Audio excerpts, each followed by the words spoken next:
Hello. I'm back with another video. My name is Pearl. I'm studying the Masters in Gender Development and Globalization here at the London School of Economics.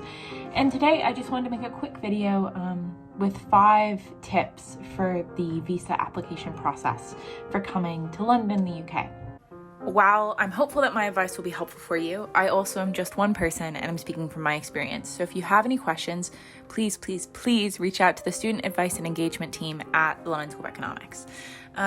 They're super helpful and know a ton, and so they're definitely the people to reach out to with any questions. And then second of all, as I said, I'm speaking from my experience, and that experience took place summer 2021, which means that there was a lot still up in the air in terms of restrictions and kind of the visa process to some extent due to the COVID-19 pandemic. There were stressors that I dealt with that you all hopefully will not have to deal with just because of the time in history, I guess, that I was applying. Before I get into the tips, I do really want to quickly acknowledge that, I'm from the US, so my experience was specifically as an American citizen applying for a visa in the United Kingdom, so it might differ. I tried really hard in making this video not to be super specific so that the advice does work for people who are coming from different locations, but also just I'm not an expert in this. I'm only speaking from my experience. So please definitely check the LSE resources that are out there, and then also just check resources that are out there both from your country and then also from the UK, whether that's the UK embassy in your country or just the UK immigration website. Tip number 1 is to plan ahead. You might still be waiting for your confirmation of acceptance of studies or some other documents to come through before you can really fully submit your visa application. And I definitely remember sitting there being like, well, I can't really do anything yet because I haven't gotten that confirmation of acceptance of studies yet, or the CAS. But you can think through the questions that you're going to be asked. I know I was asked about a lot of my travel history, some of which I didn't expect to be asked about and had to think back and remember exact dates. And think through what you need to apply, anything that might be relevant for applying. Also, it's not free to apply to a visa, so think through the costs, whether that's the cost of you pay for the NHS when you apply for your visa, just the visa application cost. All of that is good to think through and make sure you're prepared for, even if you're not really starting your visa application process yet, because you're still waiting on a couple of things.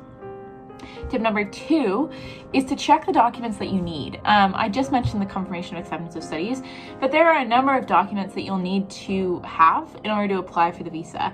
And it's really important that you know what those are, because the worst thing that happens, or the most annoying thing, not the worst thing, but the most annoying thing is that, you think you're ready to apply and you sit down to do the whole application process and you realize that there's a document that you needed that you don't have.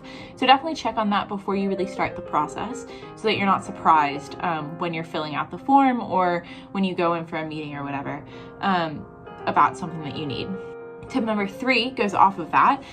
Check your passport. I have a couple of friends who had issues because they didn't have a ton of pages left, so they didn't have a blank page left in their passport for the visa stamp to go in. So check your passport, check the requirements for your passport, so that you have that all set before you need to send it in to get the visa inserted. Tip number 4, submit your application earlier than you think. For me, I thought I was just going to submit my visa application and then I'd be fine and dandy, good to go. But I actually had to then go get my fingerprints taken. But make sure you take some time, think through the timeline, and once you get your CAS, do send in the application, because it's better to have your visa with tons of time to spare than to be, hoping that you'll get it before your flight. And then finally, tip number 5 is to take a breath. I know visa stuff is really stressful and there's a lot of questions and unknowns going into it, but there are a ton of resources out there, both from the UK government, from LSE, and just looking into things. There are a lot of students who go from probably your home country to the United Kingdom to study, and so there is information out there and you can definitely ask questions. And, I had friends whose visas were delayed. They still made it to LSE. They still had a great year. So it will all work out. So I think my last tip is to just take a breath and you'll figure it out. You'll get your visa and everything will be great and you'll be in London. Those are my 5 tips. Thank you so much for watching. If you have a question about visas, I would definitely reach out to the LSE office that works with international students, or look for that answer online from the UK government, etc. But there are a lot of resources out there. I believe in you. You'll figure it out. And good luck.